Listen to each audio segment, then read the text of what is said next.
आप सभी का आपके अपने YouTube channel super concept classes में स्वागत है। और आज की इस वीडियो में हम लोग क्लास 10th हिंदी बी के मॉडल सेट 1 के कंप्लीट सॉल्यूशन को देखने वाले हैं। थोड़ा सा आप लोगों को वॉइस में प्रॉब्लम लग सकता है क्योंकि मेरा थोड़ा तबीयत खराब है, लेकिन फिर भी मैं वीडियो बना रहा हूँ, कोई इशू नहीं है। देखिए ये जो आपका हिंदी बी है ना, हिंदी बी का वीडियो बनाने में मुझे थोड़ा सा लेट इसलिए हो गया क्योंकि मेरे पास हिंदी बी का बुक नहीं है। मैंने हर एक चीज़ को नेट से डाउनलोड करा, फिर मैंने उसको पढ़ा, फिर मैं वीडियो को बना रहा हूँ। ठीक है, आप लोग वीडियो को अच्छे तरीके से देखिए। अगर वीडियो पसंद आए तो वीडियो को लाइक कर दीजिएगा और जितना हो सके इस वीडियो को ज़्यादा से ज़्यादा शेयर करिए। देखिए ये जो आपका हिंदी बी है, इसमें कुल मिलाकर 40 क्वेश्चन पूछे जाएंगे जो कि आपका 40 नंबर का होने वाला है।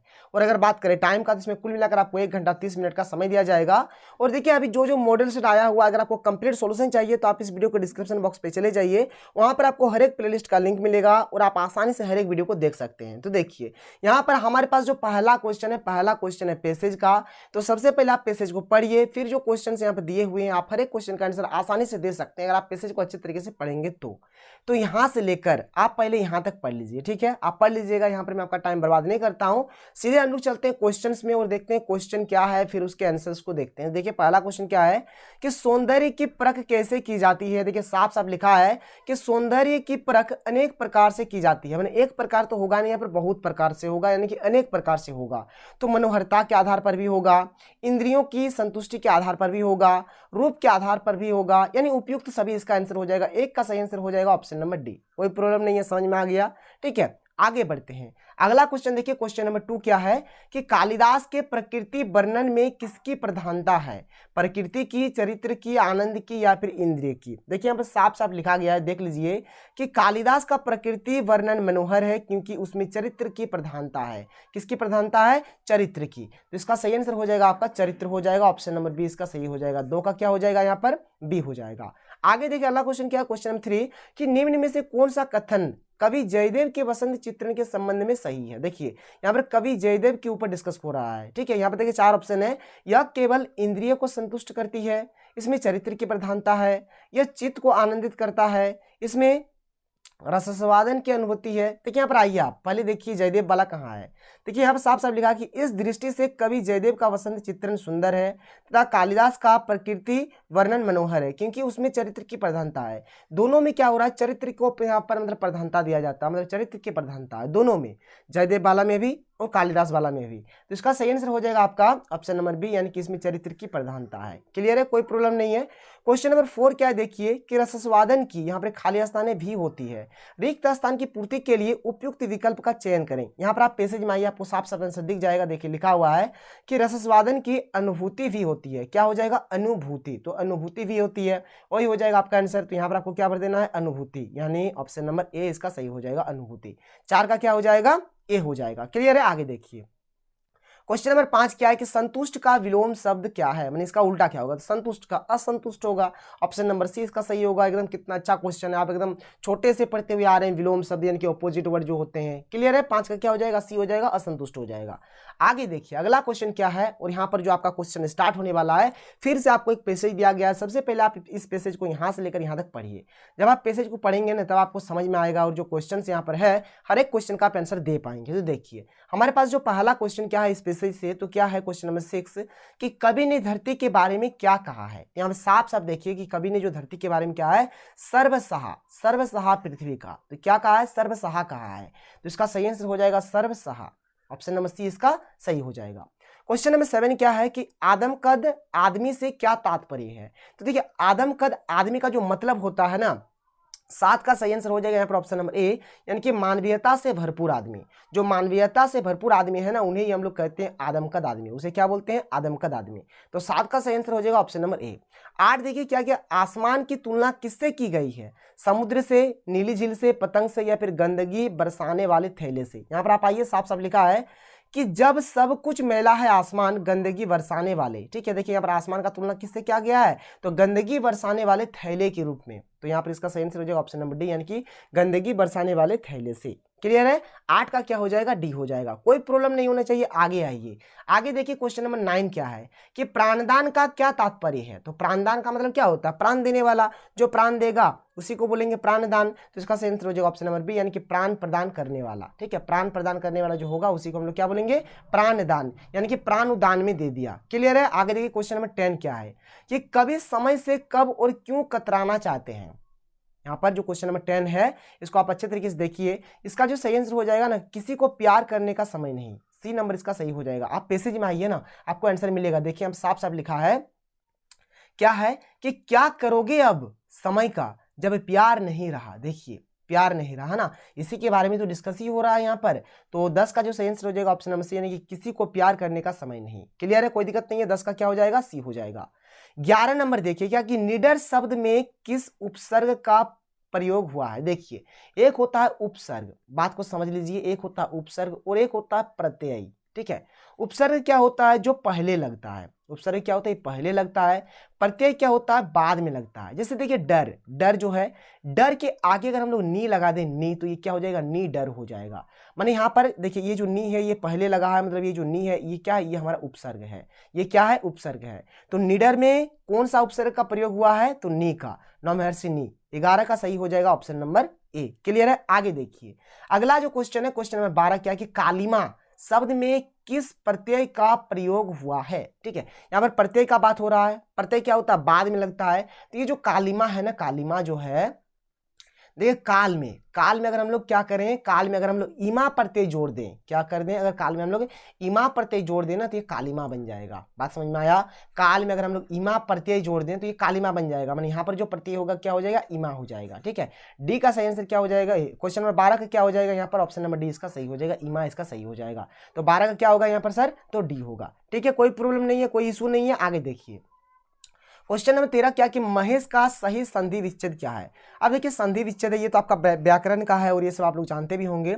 महेश है ना, तो 13 का जो आपका सही आंसर हो जाएगा ऑप्शन नंबर बी हो जाएगा, महाजोड़ इस क्या हो जाएगा, महेश। ठीक है, महेश का क्या हो जाएगा, महाजोड़ इस। देखिए आपको अच्छे तरीके से हर एक चीज को देख लेना है। 14 नंबर क्या है कि निम्नलिखित शब्दों में से किसमें विसर्ग संधि है। ठीक है, किसमें आपका यहाँ पर विसर्ग संधि है, तो ये जो निश्चल है, निश्चल में हमारा क्या है, तो विसर्ग संधि है। आगे देखिए क्वेश्चन नंबर 15 क्या है कि गिरी जोड़ इस का संधि करने से कौन सा शब्द बनेगा। इसका अगर हम लोग संधि करेंगे, दोनों का अगर मिला देंगे तो क्या बनेगा यहाँ पर, तो 15 का हो जाएगा ऑप्शन नंबर बी, यानी देखिए गौ में हर्षि गी और ये रौ में दीर्घी होगा, क्योंकि यहाँ पर देखिए दीर्घई है ना, दीर्घई है इसलिए यहाँ पर दीर्घी हो रहा है। बात समझ में आ रहा है, यहाँ पर दीर्घई है इसलिए यहाँ पर दीर्घी होगा, ये वाला होगा। तो ये गिरीश आपका सही हो जाएगा। 15 का क्या हो जाएगा, बी हो जाएगा। क्लियर है। आगे देखिए क्वेश्चन नंबर 16 क्या है कि कबूतर परेशानी में इधर उधर फड़फड़ा रहे थे, रेखांकित पदबंध का प्रकार है। यहाँ पर ये जो इधर उधर है ये कौन सा पदबंध है आपको बताना है। तो 16 का जो सही आंसर हो जाएगा ऑप्शन नंबर ए, सर्वनाम पदबंध। ये क्या है, तो सर्वनाम पदबंध है, याद रखिएगा। क्लियर है, इधर उधर क्या हो गया, सर्वनाम पदबंध हो गया। आगे बढ़ते हैं। आगे देखिए क्वेश्चन नंबर 17 क्या है कि धनवान का विलोम शब्द क्या है। धनवान, देखिए धनवान विलोम माने क्या होता है, उल्टा। धनवान माने क्या, जिसके पास बहुत पैसा वगैरह, जिसके पास ज्यादा है। तो इसका उल्टा क्या होगा, जिसके पास पैसा वगैरह कम रहेगा। तो इसका जो सही आंसर हो जाएगा क्या हो जाएगा यहाँ पर, अकिंचन। क्या हो जाएगा, अकिंचन हो जाएगा। देखिए अकिंचन माने क्या होता है, दरिद्र होता है। अकिंचन माने क्या होता है, दरिद्र होता है, या फिर इसको हम लोग बोल सकते हैं बहुत गरीब, बहुत गरीब बोल सकते हैं। ठीक है, बात को समझ लीजिए। ये जो अकिंचन है, अकिंचन का मतलब क्या होता है, दरिद्र होता है या फिर बहुत गरीब होता है। धनवान माने क्या, जिसके पास बहुत पैसा है, जो बहुत अमीर है उसी को ना बोलेंगे धनवान। इसका उल्टा क्या होगा, जो बहुत गरीब है। ठीक है, जिसके पास पैसा वगैरह बहुत कम है, यानी कि जो दरिद्र है। ठीक है, तो इसका सही आंसर हो जाएगा अकिंचन। और देखिए धनवान का मतलब ही होता है किंकर, कंचन, धनाढ़ी, ये सब मतलब धनवान का ही मतलब है। तो 17 का जो सही आंसर हो जाएगा सर, मैं आपको फिर से एक बार बता देता हूँ, ऑप्शन नंबर ए हो जाएगा, अकिंचन हो जाएगा। ठीक है, क्वेश्चन नंबर 18 क्या है कि निम्नलिखित में से कौन सा फूल का पर्यायवाची नहीं है। तो देखिए फूल का जो पर्यायवाची आपका सुमन भी होता है, कुसुम भी होता है, पुष्प तो होता ही है, लेकिन तनुजा नहीं होता है। तो 18 का सही आंसर हो जाएगा ऑप्शन नंबर डी। क्लियर, 18 का क्या हो जाएगा, ऑप्शन नंबर डी इसका सही हो जाएगा। आगे देखिए क्वेश्चन नंबर 19 जो है, यहाँ पर आपको एक पैसेज दिया गया और ये जो पैसेज आपके किताब का है या आपके पाठ्य पुस्तक का, आपके बुक का दिया हुआ है। ठीक है, तो देखिए बुक का जो पैसेज होता है ना, अगर आप बुक को अच्छे तरीके से पढ़े होंगे तभी आप इसके आंसर को दे पाएंगे। देखिए यहाँ पर क्या है क्वेश्चन नंबर 19 क्या है कि कबीरदास क्यों रोते हैं।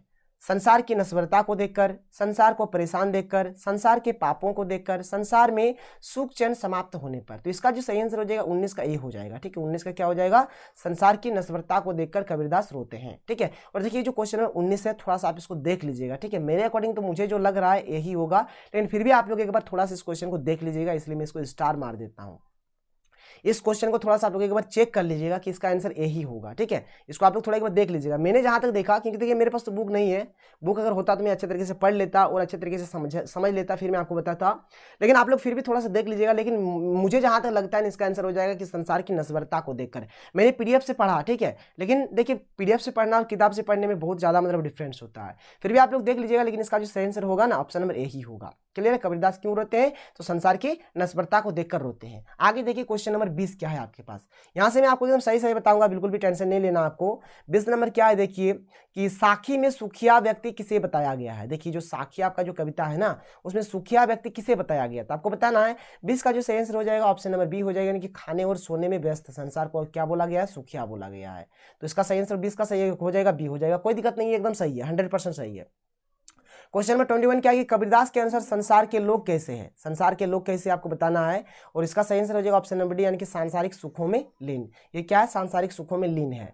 तो 21 का जो सही आंसर हो जाएगा ऑप्शन नंबर डी हो जाएगा, सांसारिक सुखों में लीन व्यक्ति। ठीक है, कोई प्रॉब्लम नहीं है, 21 का डी हो गया। तो देखिए क्वेश्चन नंबर 22 क्या है कि जागे से क्या आशय है, और इसका सही आंसर हो जाएगा ऑप्शन नंबर सी, यानी कि ईश्वर को जगाना। लेकिन ये जो क्वेश्चन नंबर 22 है ना, इसको थोड़ा सा आप लोग चेक कर लीजिएगा, इसलिए मैं इस पर स्टार मार देता हूं। थोड़ा सा पहले आप लोग चेक कर लीजिएगा, फिर आप इसके आंसर को लिखेंगे। लेकिन मेरे अकॉर्डिंग इसका जो सही आंसर होना चाहिए ऑप्शन नंबर सी होगा, यानी कि ईश्वर को जगाना।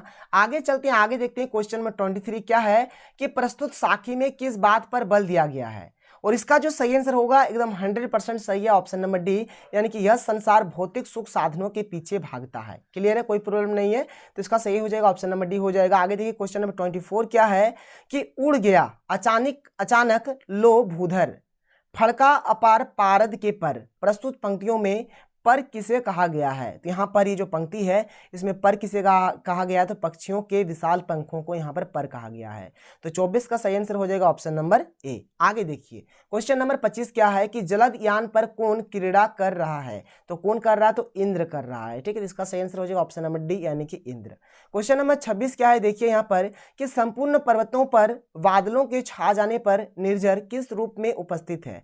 यहाँ पर देखिए 4 ऑप्शन है, लेकिन ये जो क्वेश्चन है इसका सही आंसर हो जाएगा ऑप्शन नंबर ए, अपनी आवाज के रूप में। ठीक है, लेकिन ये जो क्वेश्चन नंबर 26 है इसको भी थोड़ा सा आप लोग एक बार चेक कर लीजिएगा, और ये जो क्वेश्चन नंबर 27 है इसको भी थोड़ा सा आप लोग चेक कर लीजिएगा। देखिए यहाँ पर आप ना थोड़ा सा क्या करिएगा, question number 19, question number 22, question number 26 और क्वेश्चन नंबर 27 को थोड़ा सा चेक कर लीजिएगा। बाद बाकी मैं जो बताऊंगा एकदम 100% सही होगा, कोई इशू नहीं है। तो आप ये 4 क्वेश्चन को थोड़ा सा चेक कर लीजिएगा। ठीक है, मैं आपसे बार बार कह रहा हूं क्योंकि मेरे पास बुक नहीं है और मैंने पीडीएफ से हर एक चीज को पढ़ा है, तो थोड़ा सा मतलब पीडीएफ में हर एक चीज क्लियर नहीं करता है, और बुक से पढ़ना पीडीएफ से पढ़ना मतलब बहुत ही ज्यादा डिफरेंस होता है। और जानते हैं, बोलने से विश्वास नहीं करिएगा, ये जो वीडियो है ना, इस वीडियो को बनाने में मुझे करीबन 3 से 4 घंटा लग गया, क्योंकि हर एक चीज को मैंने एक एक करके पीडीएफ से हर एक चीज को पढ़ा, फिर मैंने हर एक चीज को देखा और फिर मैं आपको बता रहा हूं। तो आप ये 4 question number 19, question number 22, question number 26 और क्वेश्चन नंबर 27 को थोड़ा सा चेक कर लीजिएगा। ठीक है, तो 26 का सही आंसर हो जाएगा मेरे अकॉर्डिंग ऑप्शन नंबर ए, लेकिन फिर भी आप लोग देख लीजिएगा।